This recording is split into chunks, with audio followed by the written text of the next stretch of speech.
Bonjour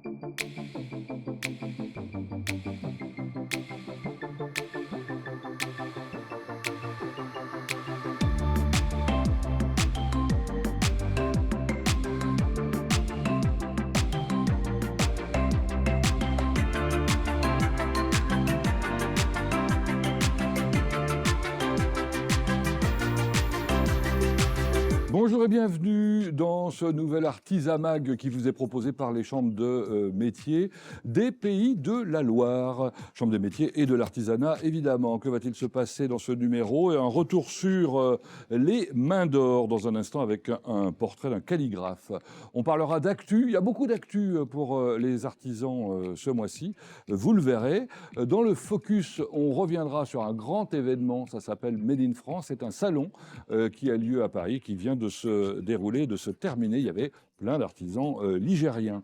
Et puis enfin, dans la rubrique Ça bouge dans l'artisanat, eh bien, vous découvrirez ce que vous propose le webinaire sur les déchets en fin d'émission. Mais alors, on commence par un retour sur...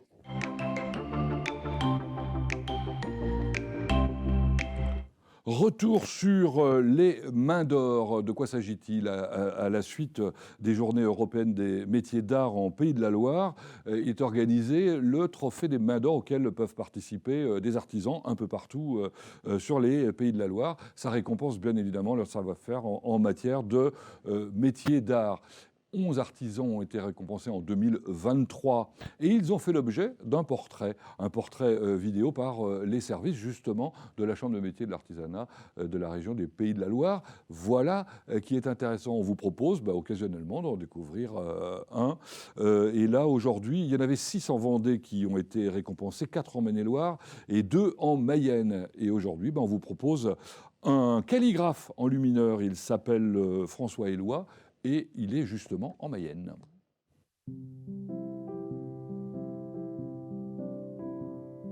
Je m'appelle François Éloi, je suis calligraphe enlumineur. Mon travail consiste à réaliser des calligraphies et des enluminures, comme le faisaient les moines au Moyen-Âge, avec parchemin, feuilles d'or, peinture à la détrempe.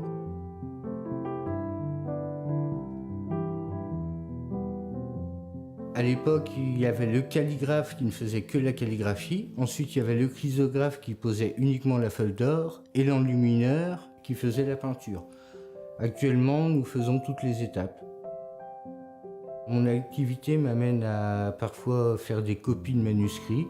J'ai parfois des commandes pour des événements, des mariages, des naissances. Et je donne également des cours auprès de publics adultes ou initiation avec des jeunes. Ce qui me donne le plus de satisfaction et de plaisir, c'est d'abord l'amour du travail bien fait, de réaliser des choses très petites, très minutieuses. C'est vrai que j'ai réalisé assez tôt que c'était un petit peu mon fort de réaliser des choses minutieuses, alors j'ai voulu le perfectionner au maximum.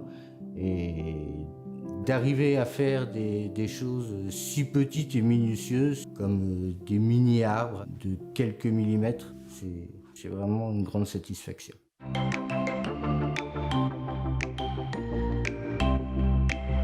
Parlons maintenant de l'actu pour les artisans. Ça ne s'adresse qu'aux artisans, bien évidemment. Alors, que vont-ils pouvoir faire cette semaine? Semaine nationale de la création et transmission du 17 au 24 novembre. Ce sont des réunions et des webinaires d'information ainsi que des sessions de formation pour créer sa micro-entreprise ou encore des rendez-vous individuels. C'est aussi la semaine européenne de la réduction des déchets du 18 au 25 novembre. En Pays de la Loire, ce seront 6 remises de trophées éco-défis, 7 actions réparacteurs, une fresque du climat, une soirée de sensibilisation des déchets. Des 3 œuvres, vous ne savez pas ce que c'est, ce sont des déchets d'équipements électriques et électroniques. Il y a Artisanite également qui vit en ce moment. Le 9 novembre, c'est à Machecou. Le 23 novembre, c'est au Mans. Le 30 novembre, c'est à La Roche-sur-Yon. Un rendez-vous du numérique des chefs d'entreprise artisanales, des ateliers, des conférences, des démonstrations et du networking. Et puis enfin, pour tout le monde, le salon de la création des métiers d'art. Ça se passe à la Cité des Congrès de Nantes et c'est du 1er au 3 décembre. Allez, on passe au focus. C'est la grosse partie de l'émission et on va au salon Made in France.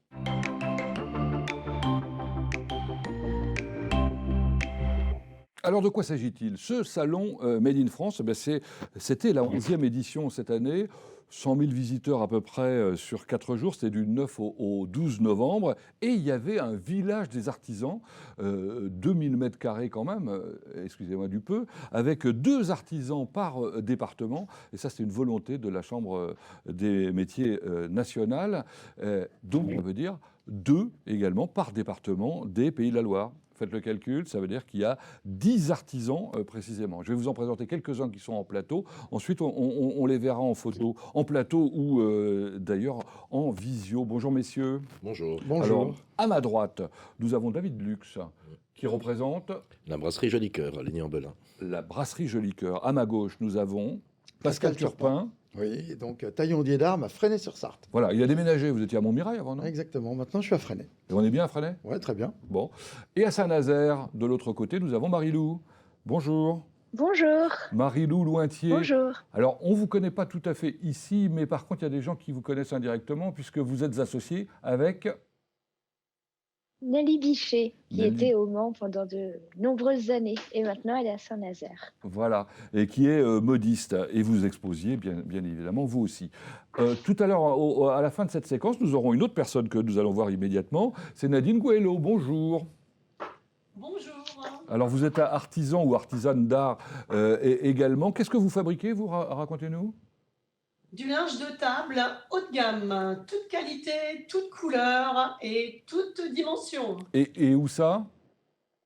À Mauves-sur-Loire, au nord de Nantes. Si vous êtes avec nous aujourd'hui, c'est parce que vous êtes aussi la présidente du collectif fabricant Made in Pays de la Loire, justement qui œuvre dans le cadre de ce salon. Mais parlons d'abord des artisans qui ont été sélectionnés par la Chambre de métiers des Pays de la Loire, que nous allons voir défiler. On commence par la voilerie Simonin, la savonnerie de Marcel était là également, le petit-fils du cordonnier en noir et blanc. Nous avons la Terre en forme, qui se présentait. Alors ça, c'est Nelly Bichet pour mes jolis chapeaux. On reconnaît Pascal Turpin, évidemment. Lady Amrest était présente aussi. Alors Joli Cœur, ou la brasserie Joli Cœur. Et puis enfin, CZ Atelier et Aurélie Vannery. Voilà tous les artisans qui étaient présents. Ça s'est bien passé, Pascal Turpin? Ça a été fatigant, mais c'était super. On a rencontré plein de monde. Alors votre activité, rappelez-nous.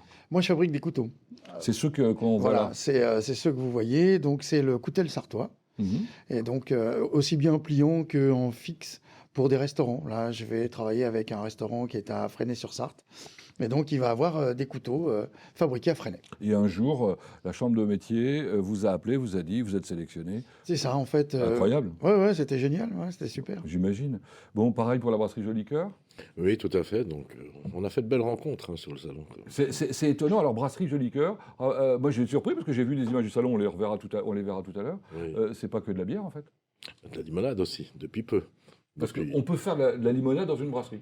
Oui, tout à fait. Historiquement, les brasseries faisaient leur propre limonade. C'est vrai? Oui, oui. D'accord. Vous venez de l'Est, hein, je crois. Hein, Oui, de Lorraine. Ouais. et vous vous êtes installé en Sarthe il y a combien de temps? Ça fait 7 ans maintenant. Ouais. Ah oui, quand même. Mm. Bon, on continue à en parler dans un instant, mais on va aller voir du côté de Marie-Lou maintenant. Et mes jolis chapeaux, donc à Saint-Nazaire. Marie-Lou, alors, votre métier, c'est quoi? Donc mon métier c'est modiste, donc c'est de faire des chapeaux de toutes les matières possibles. Et on a avec Nelly fait évoluer notre métier puisque maintenant on propose vraiment aux gens d'apprendre à faire leurs chapeaux eux-mêmes en présentiel ou en distanciel. Alors, c'est ça qui est étonnant dans votre présence, justement, au salon Made in France, c'est que vous n'étiez pas là-bas pour vendre quoi que ce soit, en fait. Enfin, ou quasiment, vous étiez d'abord là-bas pour proposer aux gens de faire, d'apprendre. Oui, alors après on vend quand même des produits. On a mis au point une gamme de kits qui permet vraiment aux gens de se lancer et de réussir leur chapeau parce que c'est un métier où il faut avoir les bonnes matières. Et on pense que c'est accessible à tous. À partir du moment où on sait coudre, on peut très bien se faire un chapeau de plage ou une casquette facilement.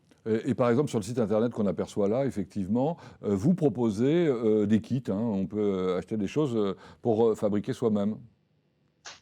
C'est ça. Et avec les kits, donc en fonction des chapeaux, on propose des cours vidéo. Ça permet vraiment d'apprendre en suivant la vidéo.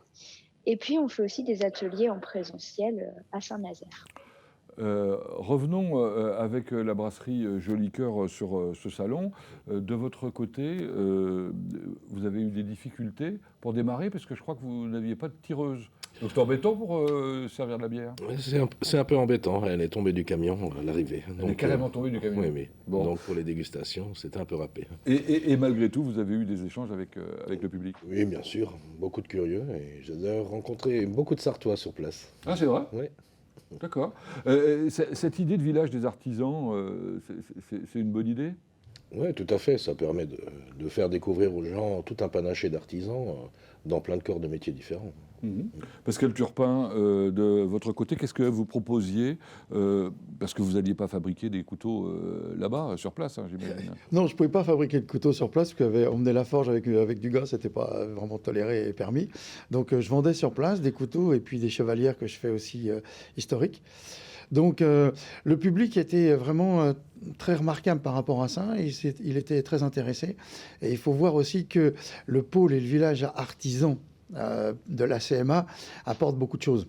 Comparé au salon, j'ai pu me promener dans le salon, entre guillemets, pour voir comment le salon fonctionne, quels sont les pôles intéressants et autres. Et à partir du moment où vous avez un département ou une région qui met de l'investissement et qui prend ses artisans, ça a beaucoup plus d'impact que l'artisan esseulé et perdu dans son coin. C'est marrant ce que vous dites, parce que c'est ce qu'on va découvrir dans les témoignages, effectivement, d'autres artisans, alors des Pays de la Loire, hein, qui étaient là, en l'occurrence la voilerie Simonin et Aurélie Vannery. Témoignage court, mais ça dit grosso modo ce que vous venez de dire, effectivement. On est très content d'être là pour faire découvrir à la France entière et au-delà nos belles voiles d'ombrage fabriquées à Noirmoutier. J'aurais jamais pensé à venir seule et surtout sans l'accompagnement de la CMA parce que c'est vraiment eux qui depuis le début me forment aussi.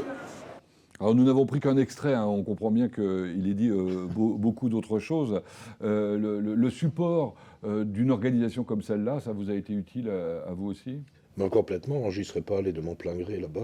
C'est trop de travail d'y aller tout seul, en fait, c'est trop compliqué. Oui, et c'est un coût aussi différent, quoi. Oui, bien sûr. Alors, seul, là, pour être précis, vous étiez invité, on est d'accord, hein. Tout à fait. Ouais. Donc ça vous a rien coûté, enfin rien coûté en termes de location de stand, quoi. Tout à fait. Ouais. C'est plutôt sympa. Marie-Lou, j'imagine que c'est la même chose. C'est la première fois que vous y participez ? On a créé Mes Jolis Chapeaux il y a 1 an et demi, donc qu'on était vraiment ravis d'avoir eu cette visibilité-là pour nous aider à démarrer notre activité. C'est une sorte de rampe de lancement, mais alors justement, en matière de contact, il y a des gens avec qui vous êtes en contact direct, et puis il y a peut-être des relais également que vous avez fait là-bas, enfin des gens que vous avez rencontrés, qui vous seront utiles pour autre chose plus tard ? Tout à fait. On a fait de belles rencontres de professionnels, on a des idées de collaboration ou avec des grandes entreprises ou alors avec d'autres entreprises qui sont en train de faire des collections de vêtements type années 50 par exemple. Donc les retombées sont clairement positives. Alors on va aller du côté de Nadine Gouello. Vous êtes évidemment à 100% convaincue. Ça fait combien de temps que vous le faites, ce salon ? Alors moi, personnellement, la nappe française, la nappe nantaise, 10e participation et 6e pour le collectif. Oui, parce qu'un jour vous êtes dit, c'est bien ce que je suis en train de faire, mais c'est encore mieux si je le partage avec d'autres d'une certaine manière, c'est ça ? Absolument, parce que tous ces témoignages sont juste magnifiques. Les 3 personnalités sur le plateau sont exceptionnelles, comme tous les artisans d'ailleurs, hein. Mais principalement aujourd'hui parce qu'elles ont le courage d'être là, de s'exprimer sur ce qu'il s'est passé. Et même si c'est une première fois, vous ne devez pas arrêter là. Et c'est dans ce sens que nous avons créé ce collectif, pour ne pas abandonner les premières fois, pour qu'elles puissent continuer. Et alors, ce qui est intéressant, c'est que vous êtes comprise d'une certaine manière, puisque soutenue par la Chambre de métier et de l'artisanat. Alors, Joël Fourny, notamment, qui, rappelons-le, est le président régional, mais qui est aussi le président national de la CMA, et Frédéric Branjon, qui est le président de la CMA 44, de Loire-Atlantique. D'ailleurs, ils ont parlé de vous sur le salon, on va les écouter. A toujours, depuis un certain nombre d'années, eu par principe de ne pas venir seul au MIF, mais de venir avec plusieurs entités, plusieurs entreprises artisanales. Et donc du coup, il nous paraissait évident, bien évidemment, de pouvoir continuer à accompagner ce collectif du Made in Pays de la Loire ici dans le cadre du MIF. Le MIF, c'est un moment exceptionnel pour mettre en avant les vrais savoir-faire français. Les vraies valeurs de la filière artisanale, 250 métiers différents. Et donc, bien sûr, il faut faire connaître au grand public. Et c'est un excellent salon parce que justement, il est ouvert en direction du grand public. Les élus de la CMAR des Pays de la Loire ont fait le choix d'accompagner le collectif et de continuer à accompagner le collectif. Et il y a des pépites partout et ça permet de valoriser grâce à ce collectif et à Nadine qui a enclenché on va dire ce réseau. On peut parler d'un réseau, hein. Tu accompagnes des jeunes qui n'auraient peut-être pas osé venir. Et vous en accompagnez combien comme ça, justement, cette année par exemple? Alors, cette année, c'était 12 entreprises sur place et l'an dernier, 22. Nous avons en 6 ans, c'était toujours 18-20 et cette année, le coût est assez élevé. Hein. Ce n'est pas nous qui l'inventons, c'est le coût qui est donné pour tout le monde. Et donc là, 12 entreprises. Et de quelle manière la Chambre de métier de l'artisanat vous accompagne, vous, le collectif? Alors donc, les artisans ont une subvention d'un montant égal à 30% du montant hors taxe du salon. Et je ne remercierai jamais assez nos présidents des chambres, bien sûr Frédéric Bonjon, Joël Fourny, qui nous suivent depuis 6 ans. Et vraiment, merci, merci. Ça ne s'arrêtera pas là, bien évidemment. Et nous regrettons juste que la région ne nous soutienne plus. Voilà. Il va falloir leur dire, on va demander à Christelle Morancet, évidemment, de faire quelque chose. En attendant, la Sarthe était aussi représentée. D'ailleurs, vous allez voir quelques images, un triptyque, d'une certaine manière, de quelques-uns de ceux qui étaient là, dont vous, évidemment, vous qui êtes sur le plateau. Il y avait également, je crois, Style, hein, c'est ça ? Il y avait La Vague aussi. Alors La Vague qu'on voit évidemment avec Annelise Morin, Plastigum, et Style, je crois que c'est également une société de la Sarthe. Hein. Annelise Morin est une personnalité, une très belle entreprise de chaussons de charentaise qui existe depuis le début de l'aventure du collectif. Hein. Très bien. 2 mots en termes de conclusion pour les uns et les autres. Bilan d'une certaine manière. Très positif, hein. Ça permet de faire des contacts autant professionnels que humains avec les gens et voilà, de faire connaître nos produits sur la capitale. Mais est-ce que vos bières et vos limonades, vous en avez vendu un peu ou pas? Oui, j'en ai vendu, bien sûr. Ouais. Beaucoup, un peu? Ouais, un peu, ça va. Un peu. D'accord. Vous avez l'habitude de faire d'autres salons ou pas? Oui. Et par rapport aux autres salons, est-ce que les gens, parce que c'est un salon consacré au Made in France, sont plus sensibles à la qualité des produits, à la manière dont ils sont faits? Oui, ils vont surtout pour découvrir. Ils viennent découvrir sur place. Donc il y a plus d'échanges? Oui. Que dans un salon commercial? Beaucoup de questionnements. Dans un autre salon, ce sera plus pour acheter, pour vraiment aller vers les produits. Quoi. Et là, c'est de la découverte. Beaucoup. D'accord. Pascal Turpin, le bilan en business déjà? Le bilan est positif. Un salon, il a 2 actions. La première, c'est les ventes directes. Et ensuite, entre 6 mois et 1 an, les ventes indirectes, parce que les gens vous ont vu sur le salon. Donc ça, voilà, sur la vente directe, c'est bien. Après, on va voir sur les ventes indirectes. Ce que disait Nadine, effectivement, on a vu d'autres régions et d'autres départements qui avaient des moyens colossaux par rapport à ça, par rapport à l'installation des stands. Parce que si vous êtes esselé, il y avait d'autres couteliers, si je prends mon activité, ils sont paumés, quoi. En fait, si vous n'êtes pas sur un collectif ou sur une région qui vous aide, vous ne pouvez pas les faire, c'est trop cher. Marie-Lou, votre bilan de votre côté, est-ce qu'il y a plein de gens qui se sont intéressés à la création des chapeaux? Oui, les gens sont curieux. On est sur une activité de niche, donc j'ai rencontré un public assez intéressé et surtout qualifié par rapport au Made in France et aux tarifs qui étaient vraiment un public sensible à ces valeurs-là. Voilà. Et en termes de business, vous êtes satisfaite ou pas? Je suis satisfaite. On est sur un bilan neutre, donc c'est bien. Et je pense qu'en termes de retombées, il y a eu pas mal de contacts très intéressés pour venir faire des ateliers ou faire des cadeaux de Noël. Donc, je pense que ça va être encore mieux dans les mois à venir. Nadine, pour terminer, l'année prochaine, 22, 23, 24, 25 artisans ou artisanes?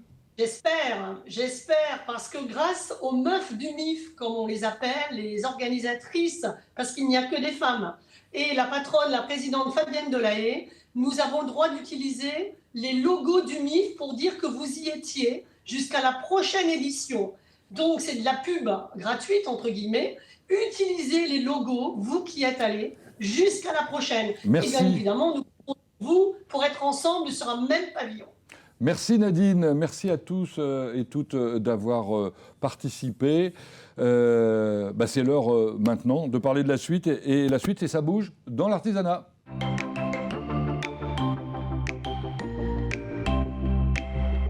Dernière séquence de cette Artisa Mag, on va aller du côté de la Vendée avec Pauline Fonda et Éric Sautreau. Bonjour madame, bonjour monsieur. Bonjour. Bonjour. Voilà. Pauline Fonda est conseillère en développement durable à la Chambre de métiers de la Vendée. Éric Sautreau est artisan maçon et il est élu. Que font-ils ici dans Ça bouge dans l'artisanat? Eh bien, ils viennent nous parler d'un webinaire, un webinaire consacré aux déchets de matériaux de construction qui va avoir lieu le 1er décembre. C'est le 4e de l'année sur un sujet d'actualité en lien avec le développement durable. Pauline, expliquez-nous un peu de quoi il s'agit. C'est quoi ce webinaire éco-développement durable? Bonjour, donc l'idée c'est de présenter en fait aux artisans, aux entreprises artisanales l'évolution réglementaire donc de la responsabilité élargie des producteurs sur les produits et matériaux de construction du bâtiment et de pouvoir voir avec eux comment cette nouvelle réglementation amène des évolutions d'entreprise, quel type d'évolution, quel type d'organisation nouvelle ils vont pouvoir mettre en place. Oui, parce que c'est important que vous le fassiez là, maintenant. Ils ont des obligations? Ils ont des obligations, oui, qui arrivent pour l'année 2024, qui ont été reculées, on va dire, avec différents événements, différents contextes d'actualité. Et ces obligations vont les amener à devoir trier mieux les déchets, les restes de chantier, l'ensemble des ressources en fait, qu'ils ont à disposition à l'issue d'un travail soit en chantier public, soit en chantier privé, et de pouvoir revaloriser ces ressources. Éric, j'imagine que ça fait peur aux artisans, ce genre d'obligation. Alors les artisans, déjà, pour être artisan, il ne faut pas craindre, il ne faut pas avoir peur, il faut s'investir. Et mais je pense que le message qu'il faut transmettre à nos collègues artisans, c'est qu'il faut devancer toutes ces réglementations avec des moyens et des outils qui nous sont donnés. Déjà, je pense à Écodéfi. Par exemple, c'est une démarche dans laquelle je me suis inscrit il y a maintenant 1 an. Et on arrive au terme de la labellisation. Et l'éco-défi, c'est déjà des premières étapes de tri sélectif sur chantier, avec retour en entreprise. Et puis, transmission de ces déchets, de ces matériaux vers les filières de traitement ultime. J'imagine que vos clients doivent être assez satisfaits aussi de ce type de démarche. On respecte un peu mieux l'environnement. C'est vrai que la démarche nous tombe dessus actuellement et dans un contexte économique un peu compliqué, difficile, donc on superpose les réglementations. Parfois, nous, artisans, on a l'impression que tout là-haut à Paris, ils passent la charrue devant les bœufs. Mais justement, à nous de saisir l'opportunité pour se démarquer vis-à-vis des concurrents, être au préalable et puis être à ces initiatives-là. Pauline, rappelez-nous, c'est quand, à quelle heure? Ça dure, c'est rapide, hein, et avec qui? Donc, le webinaire aura lieu le vendredi 1er décembre de 14h à 14h45. L'inscription se fait sur la plateforme artisanatpaysdelaloire.fr. Les personnes qui seront présentes à ce webinaire, nous aurons quelqu'un de la région des Pays de la Loire qui va présenter la plateforme de mutualisation et comment la région des Pays de la Loire accompagne aussi les différentes, on va dire, partenaires de ces organisations. Nous aurons quelqu'un de l'éco-organisme OCA qui donc gère, on va dire, les 4 éco-organismes concernés par cette nouvelle réglementation. Et l'objectif, c'est vraiment d'apporter des témoignages d'entreprises qui sont déjà en route, comme l'est Monsieur Sautreau, comme l'entreprise de Monsieur Sautreau. Bon, il reste très peu de temps pour s'inscrire, donc dépêchez-vous. Vous avez jusqu'au dernier jour quand même pour le faire. Merci Pauline, merci Eric de vos témoignages et merci à vous de nous avoir suivis dans ce magazine, ce nouvel Artisamag. On se retrouve dans un mois.